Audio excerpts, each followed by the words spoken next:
what are we going to do to put ourselves in a better situation?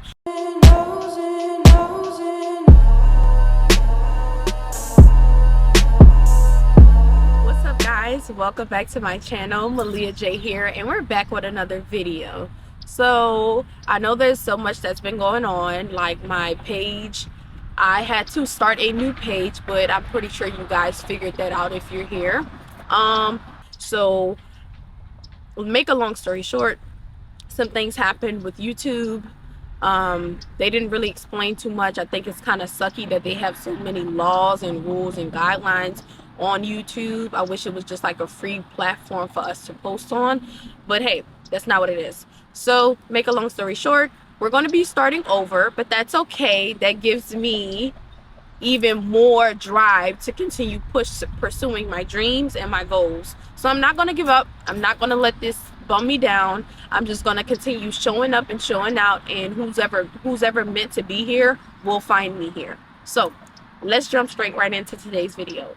We're going to be talking about the law of attraction, but we're going to be re-explaining the law of attraction, because as you guys know who know me from my old channel, that video was a little, that you can just tell that was my first video overall. So with the law of attraction, for those of you who don't know, is basically about getting clear about what you want to do, where you want to be, and what it is you're trying to receive. So with the law of attraction, basically the law of the universe is that like attracts like. And what that means is what you think, what you say will attract what it is that you're thinking or saying. So if you're a person who tends to say sarcastic, negative things, you will always constantly attract those things in your life. If you are a person who tends to have positive thoughts and say positive things, then you will attract positive things into your life. And though people may think it's not as simple as that, no, it really is as simple as that, because when you do more research into the law of attraction and more research into the universe, and basically just more research into this kind of topic overall, you'll come to find out that the universe is always listening. The creator of all is always listening. And so therefore, our thoughts and our words, everything that we say, that we think, is what they're listening to. So if the universe is always listening to your thoughts or what you're saying out your mouth, the universe's job is to just provide you with what it is that you're thinking about. If the universe's job is to provide you with what you're thinking about, if you tend to think about negative things will happen in your life. Now, that's not to say when exactly that they're going to happen, but eventually they do happen. If you notice that, if you, let's say for example, you ever thought about, like prime example, you ever thought about getting another job? You hate the job that you're at now, so all you do is you think, I want another job. You find a place that you do want to work. You think that place is better than the job that you were working, and so you're focused on putting applications in every single day until they give you a call back. You're focusing on it, you're writing about it, you're affirming it, and then eventually you get called and they're like, hey, we have a position open, we want you to fill it. So you end up getting a position at that company, and once you get the position, you start noticing the flaws within that company. There's something you don't like about it. It's something is just as bad as your old job. Now, of course, as humans, we always ask for things that we don't know the whole story about, and so when we get in certain positions and put in places to where we get the things that we asked for, we end up not liking them. And that's just something that all humans do. Eventually, we'll find a flaw in pretty much anything after a while, but that's not what the story is basically about. The point that I'm trying to make with the story is basically saying that you attracted that job. So you attracted that job, even though you don't like it now. When you were in another position, you attracted that job. The first thing that you have to believe when you're doing the law of attraction is, number one, actually believe in what it is that you're thinking about. Believe that it can happen for you. Believe that it is possible. Believe that it is something that you can receive. You have to actually believe in it wholeheartedly. One thing that I've learned with this method is that the universe can't tell the difference between truly believing it and not truly believing it, if that makes sense. So what I'm basically trying to say is, let's say you write your affirmations every day and you say, I am not poor. The universe doesn't see the difference in the not. That one little word makes a big difference, because the universe is just going to see I am poor. So when you're writing an affirmation or when you have a belief, you don't want to say you are not something. You want to say that you have or you are that thing in present tense, meaning I am wealthy instead of I am not poor. So when you write your affirmations or when you have a belief, you always want to think of that in present tense. If there's a car you want, if there's a house you want, you write down and you believe that you already have that, because you do.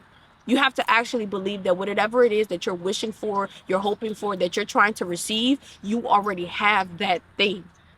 And to be quite honest with you, when you come to the conclusion that we all come from the creator, we come from source, all of this, the trees, the cars, the grass, the rocks, the houses, everything, you actually realize that you have the power to create anything that you want to create, no matter how powerless this world wants you to feel. When you realize that you have the power to create anything that it is that you want, then you're able to actually truly believe in yourself and believe that you can have anything and that you already have whatever it is that you want. So the first step in the law of attraction is actually believing that you already have it, already speak it into existence. I am healthy. I am wealthy. I am abundant. I have my house already. I have my dream car. So once you actually have the present tense down, the next step in the law of attraction is to think about what exactly it is that you're trying to attract in detail.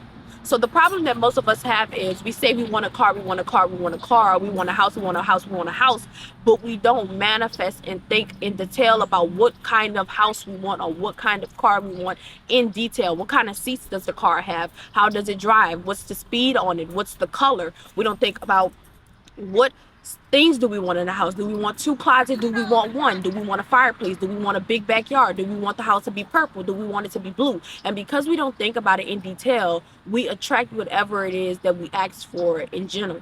So if you're saying, oh, I want a car, I want a car, I want a car, you're going to attract just a car, a regular car. And once you get that car, it may not be the car that you originally wanted. It may be a beat up old car, but it's still a car. So the universe provided you with what it is that you asked for, because you did not specify what exactly it is that you're trying to attract. You have to set a foundation for what it is that you're trying to attract. So if you want that house, if you want that car, if you want that wealth, you have to think about how you're going to get there, what it's going to look like when you're there.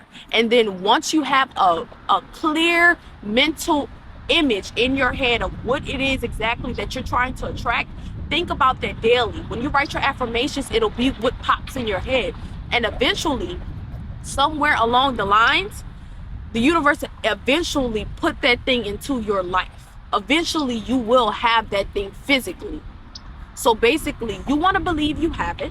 You want to believe it's already there. You want to believe that you already have attained it. You want to know what it looks like. And even though it's on a plane that you cannot see, because that's where everything basically is when our attention is off of it, but that's another topic for another day. Once you have that image in your head, whatever it is that you're trying to attract is just in a plane that you can't see with the human eye. But eventually, you'll put so much concentration and so much focus on it and so much positive and high vibrational thoughts towards it that eventually the universe will help you attract that thing into the physical plane that you can't see with the naked eye. You have to be intentional with your thoughts. Writing affirmations and just saying it every day is simple, but you have to actually believe it, and you have to have a mental image of what it is that you want exactly. No offense to anyone who does do this, but I'm not saying that the law of attraction can't work with what I'm about to talk about, but it may just take longer to attract it because we do this. So I eat meat. I eat chicken. I don't eat chicken with bone. That may sound weird, but I've always been like that. But I eat chicken. I eat ribs. I eat things of that nature.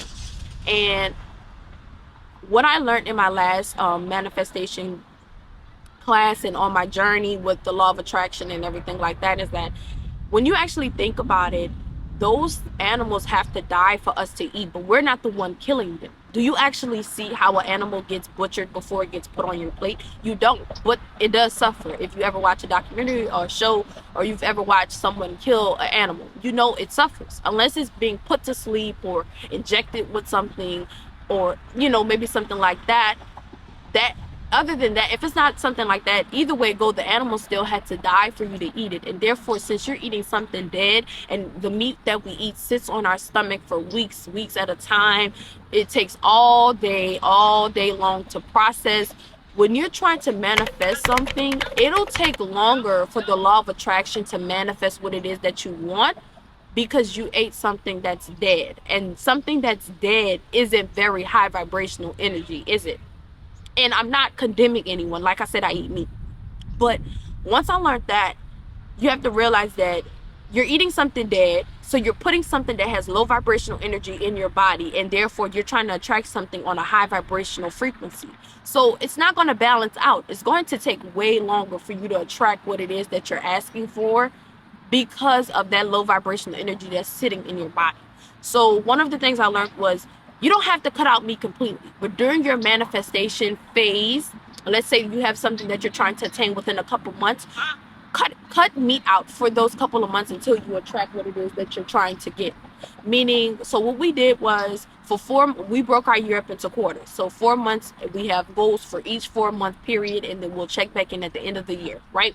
So for 4 months, while we're trying to manifest certain things, we would stop eating meat for the entire period. So for 4 months, no meat. That's our manifestation period. We're not going to do meat. And then for the next 4 months, it'd be like, okay, we can eat once a month or twice out that quarter. We can eat regular, meat or food, because you still need your protein. And yes, while people do say you can get protein from other things, it takes much more work, and sometimes even that still doesn't have the nutrients and protein that meat does.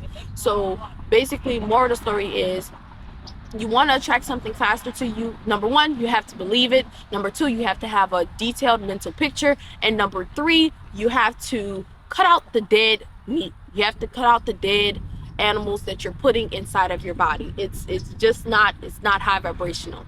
Even though you didn't kill them, it's basically like secondhand killing. They died for you to live, even though you don't necessarily need me to live. They died, and you're putting something that's dead in you.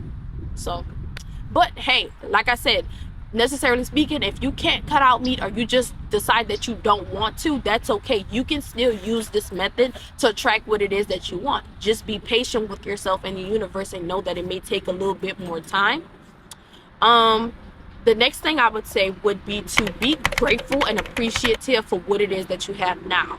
So what I had to realize was that you can never attract something more if the universe already feels like you're unappreciative of the life you're living now. Like, even though life may have its ups and downs, and your life may have a lot of bad stuff going on, there's always that silver lining. There's always that one or some things that are good in your life. What's going on? And most of us, we go about our lives only thinking about the problems, but we never stop to just pause for a second and appreciate the smaller things that we have. Do you have a roof over your head? You do? That's great. You're not sleeping under a bridge. Do you have a blanket to sleep with? That's great. You're not cold at night. Do you have some type of food that's edible for you to eat, and some water or juice for you to drink? Oh, that's terrific. Are you waking up with air in your lungs? Okay, that's great too. You have to be a person that is grateful and appreciative, because the universe is not going to reward you if all you do is complain, and all you do is focus on all of your problems instead of what good that you have in your life. If you can't think about the good, if you can't focus on the good, how can you expect to receive more good? That doesn't make sense. That's not how life works. And coming from a person who's an overthinker and who always thinks about all the problems going on, I completely understand, but that's not going to help you attract what it is that you're trying to attract in your life. So be grateful and appreciative, have that mental image, believe in what it is that you're trying to attract, that you already have it, cut out meat, or don't if you prefer not to. And the last thing that I would say with the law of attraction is basically just those things. Do good to other people that you will want done to you. Those things will come back in turn. Be intentional with it, and be grateful, and thank the universe for already supplying that to you. Because even though, like I said, it hasn't come into the physical yet, it's still on the plane that you cannot see. It's just simply being guided and pushed towards you. And depending on how you go about the law of attraction will depend on how fast that thing comes towards the physical realm. So be patient, be happy, be grateful. You know, some things I have to think about. Some days all I'm thinking about is the problems. But sometimes we need to cut out the fucking problems and focus on the fucking solutions. What are we going to do to better ourselves? What are we going to do to put ourselves in a better situation? And if there's no clear answer in front of us, let's manifest that shit. Let's make up something in our head that's going to be the solution to our problems. And let's believe that that solution is steadily coming towards us. Thank you guys for watching. It was great to have you guys here. You guys have a great rest of your week.